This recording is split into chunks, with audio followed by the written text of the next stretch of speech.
Alright guys, so we're going to be talking about the carbohydrates in this video. I'm going to focus on structure. I think with regards to function I'll be hinting at it as we go along, but the main focus is going to be on structure of carbohydrates. Okay, so let's begin. We're talking about the carbohydrates.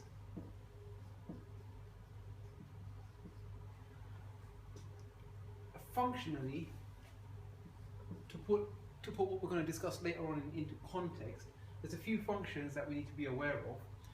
The first being as a respiratory substrate.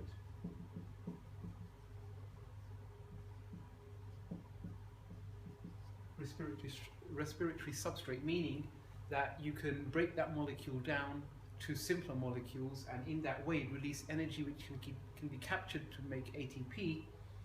ATP can then be used to drive energy requiring processes in the body. Okay, so here we're talking specifically about glucose. Okay. Secondly, and related to that, we have the fact that you can use it as an energy storage. Okay, so long-term storage of glucose molecules, particularly in this case. So we're talking about things like starch and glycogen. Okay, so they are energy storage carbohydrates. Another function of the carbohydrates is in structure. Okay, providing support to the cells of the plant, in our example of cellulose.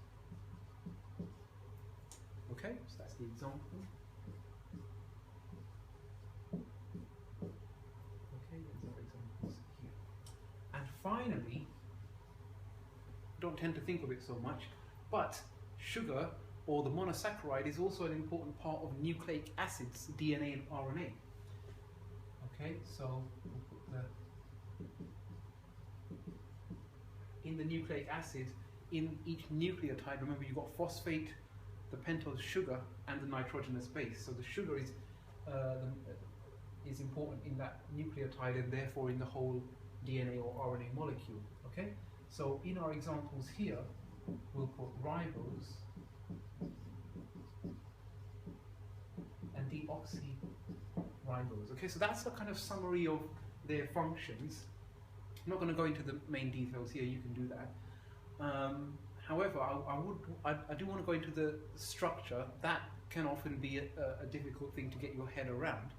So we'll discuss structure, and we'll touch on any relevant points that link structure to function as we go through. Okay?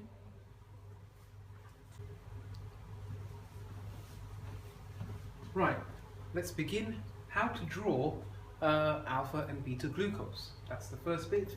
So we usually start off with our ring form of glucose. That's the one that you need to know, but if you want to go into the detail of it, it is derived from a kind of straight chain version. It's constantly shifting between the two. However, the structure that you need to be aware of is the ring form. Okay, so 6 carbons that it's made of. Okay, and we can start numbering from here.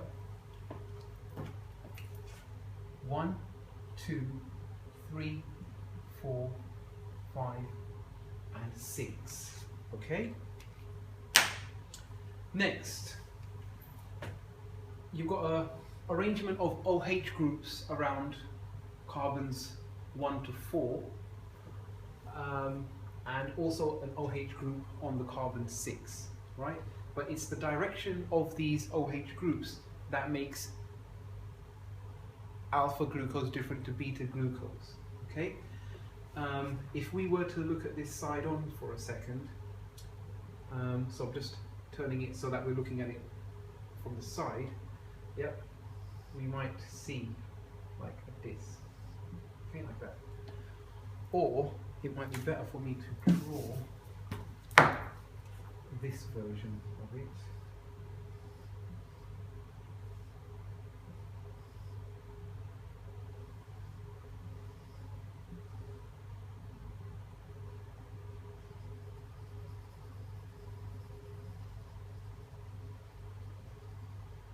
Okay, so kind of looking at it in 3 dimensions.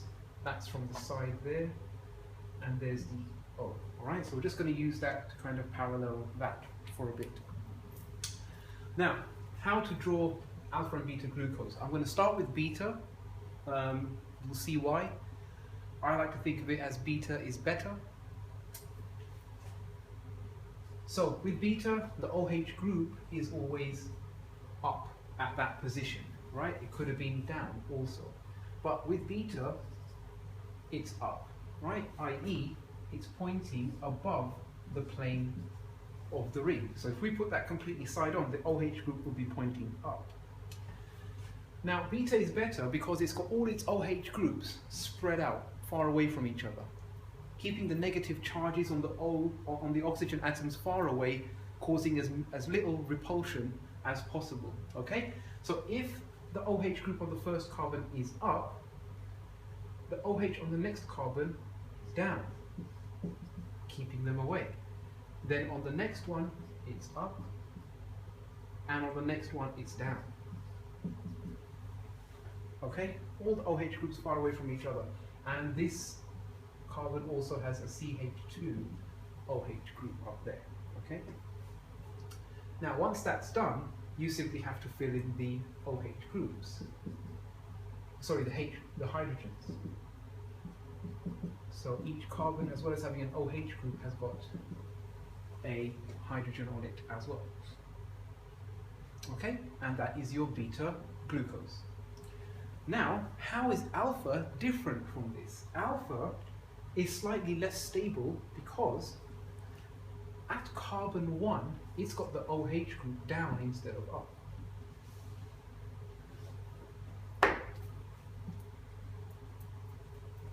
Okay, it's got the OH group down and the hydrogen up. I.e., if we were looking at it side on, that group would not be above the plane of the ring, but it would be below the plane of the ring. That's important. Okay. Now this technically it makes it 2 different molecules. That OH group can't just shift up whenever it feels like it and shift down. Can't do that. It's locked in the shape that it is. Okay. So alpha glucose is an inherently different molecule. It's got a different shape. Will be recognized by different enzymes than beta glucose. Okay. So please remember this fact. One added complication, even though beta is more stable and beta is better, it's alpha that's more common in nature. Okay? Alpha is more common in nature. So, i.e., in biological organisms, there will be more, you find this more than beta. Okay? Even though they do both exist. Okay, so that's alpha and beta glucose. Now let's look at how these could be joined together by condensation reactions forming glycosidic bonds.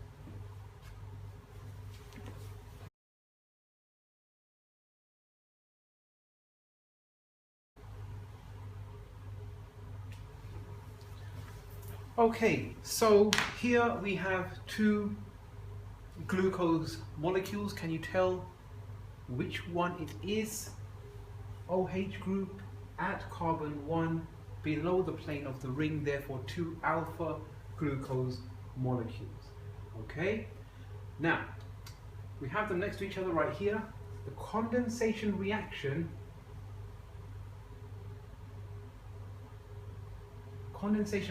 happens between the OH group of carbon 1 and the OH group of carbon 4 of the next glucose molecule.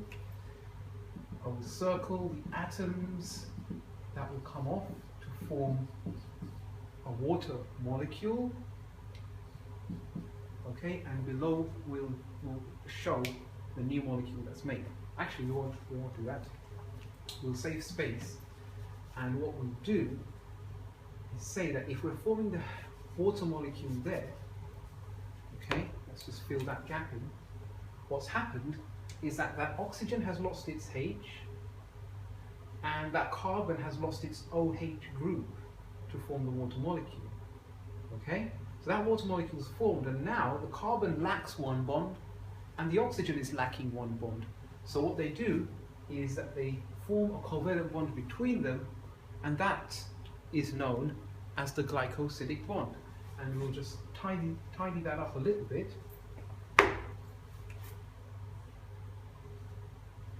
Okay, glycosidic bond. Right, water molecule formed. Glycosidic bond. Nice. Next, is there more detail we could add? Yes, there is. The bond is formed, in this case, between the OH group of the carbon 1 and the OH group of the carbon 4.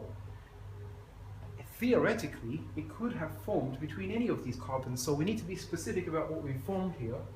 We formed a bond between alpha glucose molecules between the 1 and the 4 carbons. So it's an alpha 1 to 4 glycosidic bond. Okay? We're going to need this information later when we look at a different type of glycosidic bond, but the principle is the same. It's a condensation reaction, water molecule is formed. The reverse can also happen. So when we're storing glucose, we're forming these bonds, but when we need glucose, we're going to break these glycosidic bonds down in a hydrolysis reaction, giving us glucose back again. Okay? So now we're going to take a step back and look at the overall structure of the polysaccharides that are formed by joining up many alpha glucose molecules together with glycosidic bonds. Okay?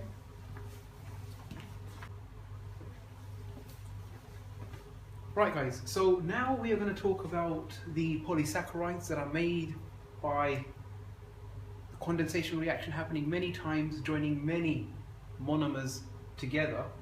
Okay, so what are they? Now, the first one is called amylose. So remember that starch is an energy storage polysaccharide. Okay, so it's made up of alpha glucose molecules joined up many, many times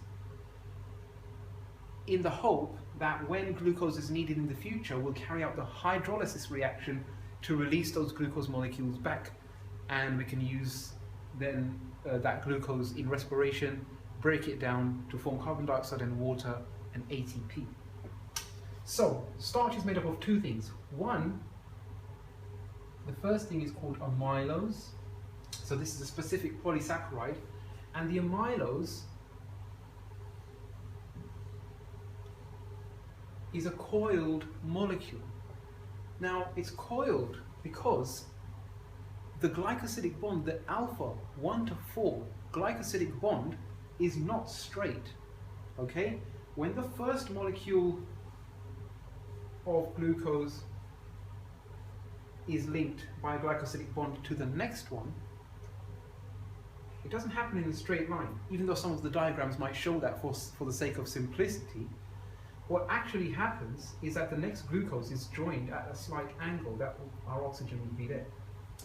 Okay, and then the next one is also joined at an angle.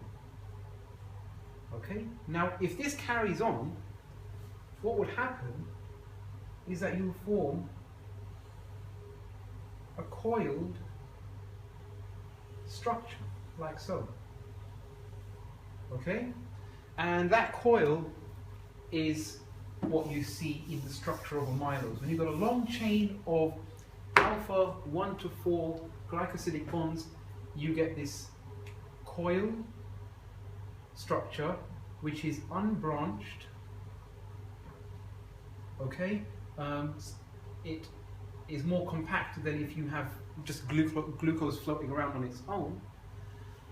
And yeah, so it's compact, unbranched, and it forms a kind of coil.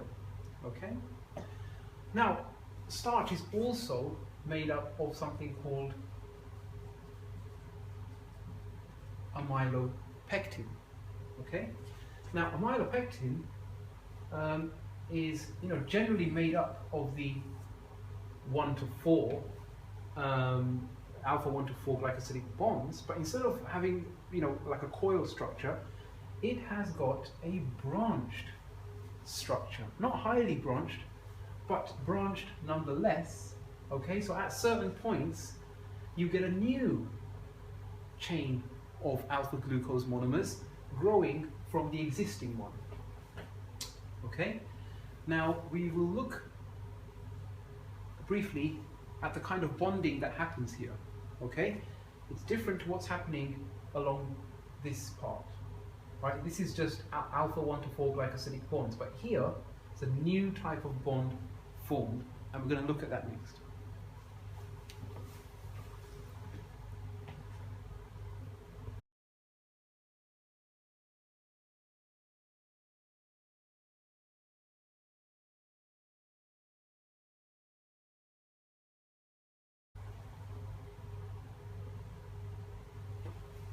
Right guys, so here we have part of a, you could say it's a part of an amylose molecule, for instance, but now what we're going to have is a glycosidic bond made from, another one made to part of this chain, i.e. we're going to have a branch point. Okay, so that's the existing chain, alpha 1 to 4 glycosidic bonds. But we're going to have a new chain joining on here. So how can that happen? So very simply, it's just an extension of the condensation reaction that we talked about before, but this time, instead of happening between the 1 to 4 carbons, it's going to be between the carbon 1 and the carbon 6, if you remember the numbering. Okay, and in that way, one glucose molecule can make a bond to 1, 2 as part of the chain, but then a third one to then initiate a new chain there. Okay, so just like before, we're going to lose some of these atoms to form water. Okay, and when that happens,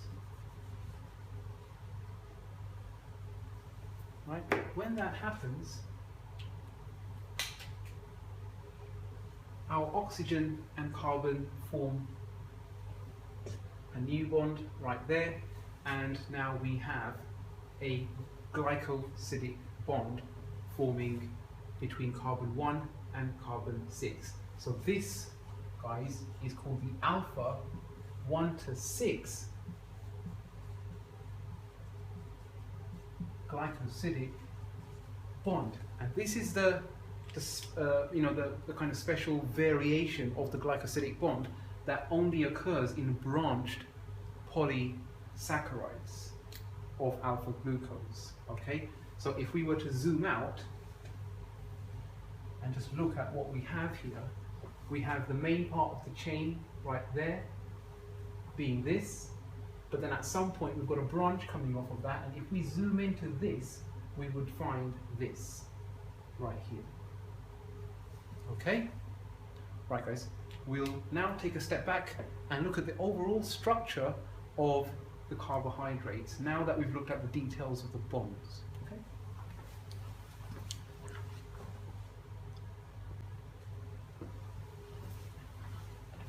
Okay, so let's have a look at our energy storage carbohydrates now that we're aware of the bonding that can happen. Okay, so we have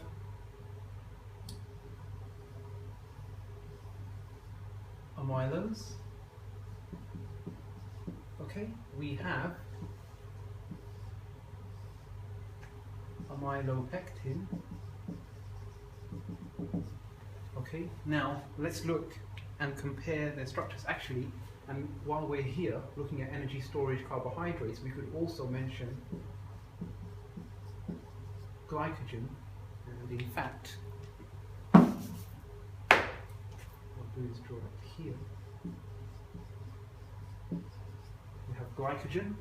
Now glycogen is very, structurally, in terms of the details that you need to know, it's very similar to amylopectin, except it is very extensively branched.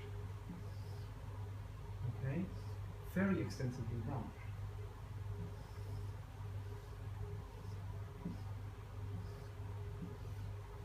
All right? Now, so that's amylose, amylopectin, and glycogen, right? Now let's look at the kind of features. In all three of them,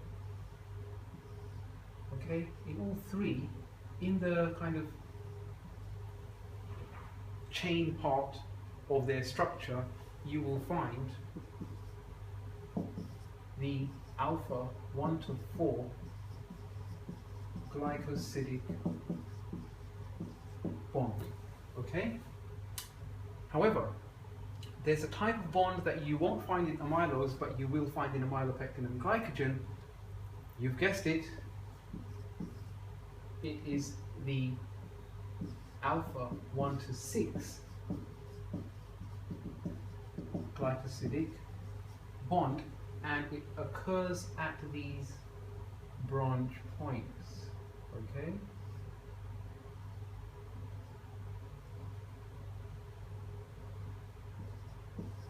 Okay, so bond type 2, alpha 1 to 6 glycosidic bond, only present in amylopectin and glycogen. Okay? Now, we've kind of skipped over something important, which is, why do we need to make these energy storage carbohydrates in the first place? Main reason being, cells cannot have lots of free glucose in them, simply because glucose is soluble, right? And anything that's soluble can affect water potentials of the cell. So if you've got lots of glucose in the cell, it's going to lower that cell's water potential. That's going to cause water to move by osmosis from a region of high water potential to low water potential. Lots of water comes into the cell, potentially causing that cell to burst. Okay? Now, when you convert into these polysaccharides, you're converting that glucose from a soluble molecule into a molecule that is insoluble. Now, insoluble things, by their nature, they don't interact with water, and therefore they don't affect the water potential. So this way you can still have lots of glucose inside the cell as starch granules or as glycogen granules in animals. However, it doesn't, because all that glucose is there, but it's converted into this insoluble macromolecule, it doesn't affect the water potential, all right? So whenever you need that glucose, you can just hydrolyze it from your polysaccharide and use it in respiration, okay? You don't have to store glucose, potentially causing the cell to burst, okay?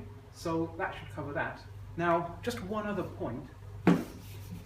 Let's just compare why glycogen is so much more branched than amylopectin. Now, for that, the answer is simple. Okay, plants, i.e., you know, where you'll find amylopectin and amylose, versus glycogen in animals. So let's see how good I am at drawing animals.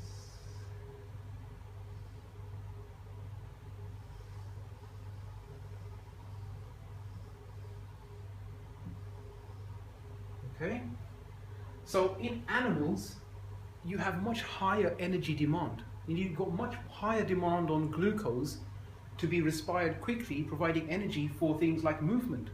Yeah, for things like running the nervous system, it's heavily dependent on glucose. Whereas in a plant, you don't have that much energy requirement. They don't need to move around. And therefore, if you have a few enzymes, you know, hydrolyzing from the ends of the chains, releasing glucose, you know, that much is enough. But for an animal, it wouldn't be enough. You need many more enzymes working simultaneously, and the only way you can have that happen is by having lots of branches, you know, on which they could be eating away, digesting or hydrolyzing glucose one by one from the end. Okay, so the more branch ends you've got, the more this can happen, i.e. much more glucose can be released at any one time. Okay, so that's the reason. I think that covers the energy storage carbohydrates. We're going to look at our last example now, cellulose, a unique case in terms of what it's made of, also a unique case in terms of its function.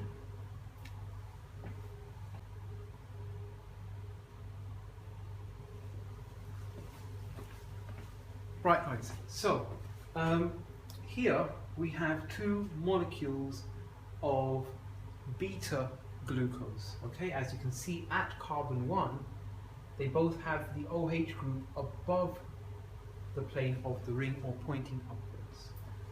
Okay, so sorry, maybe I should mention, we are talking about cellulose now, and the monomer used to build molecules of cellulose is beta glucose, and they are joined up by glycosidic bonds in the same way, by condensation reactions, but the bonding is different. So let's have a look at why that is the case. Why can't it be straightforward? So you will remember that when we were joining two alpha glucose molecules together, because this OH group was down here, the two OH groups were both below the plane of the ring and so could form the glycosidic bond. But in this case, it's different. If we were to look at these molecules side on, one has got the OH group above the plane of the ring, and this one has got its OH group below the plane of the ring. They cannot come together to in the right way to form the glycosidic bond. So what does happen is that our molecule undergoes a bit of a rotation. Okay, our second molecule, not this one, this one. It undergoes a rotation, flips around so that the OH group is pointing above the plane of the ring, and then the glycosidic bond can be formed. Okay, so we need to draw this molecule flipped by 180 degrees.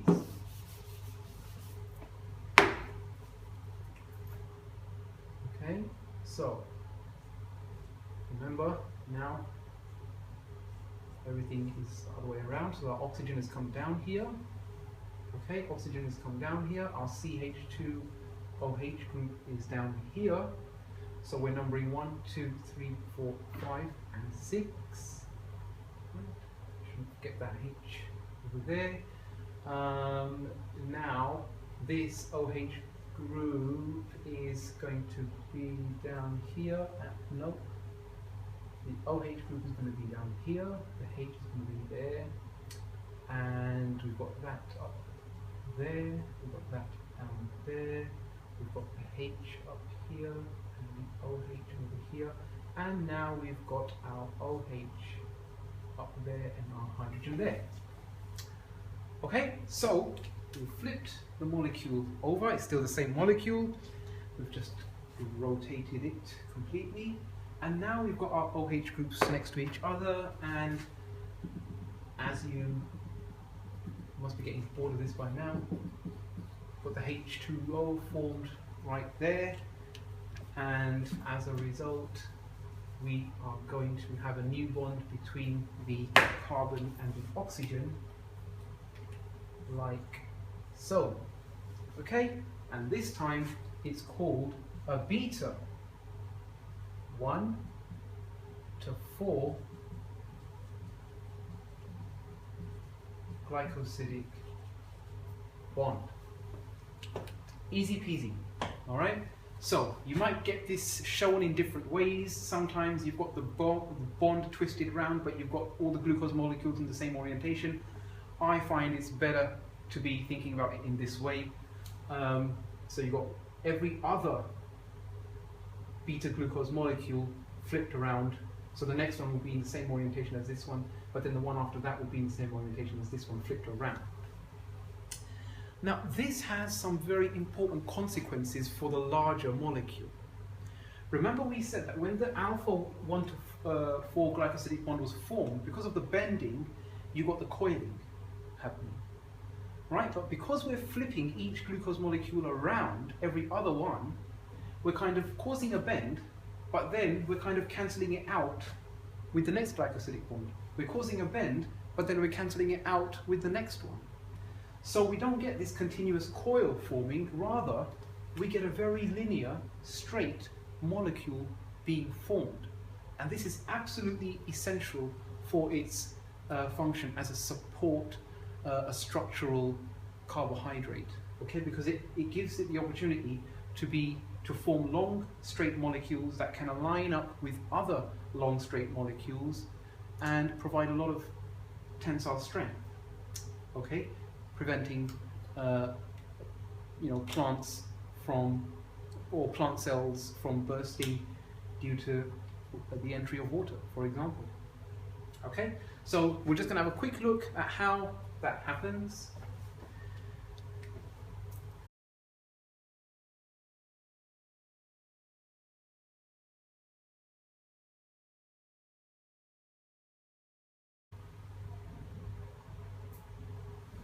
Alright guys, so here we have a short section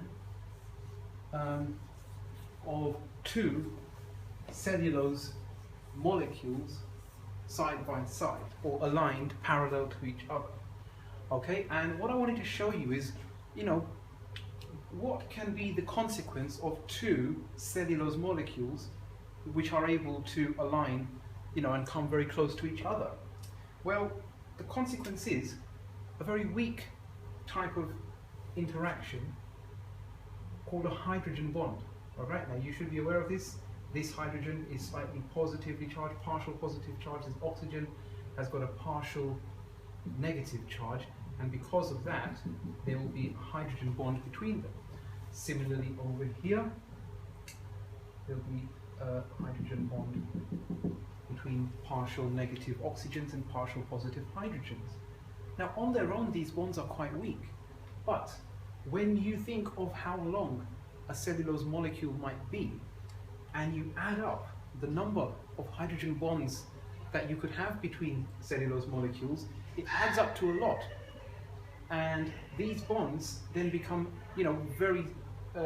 contribute to very strong overall intermolecular forces between these between these cellulose fibers or molecules, and then you form these gigantic bundles of molecules, and then these bundles of molecules get bundled with other bundles, forming fibers, which ultimately add a lot of strength to the plant cell wall.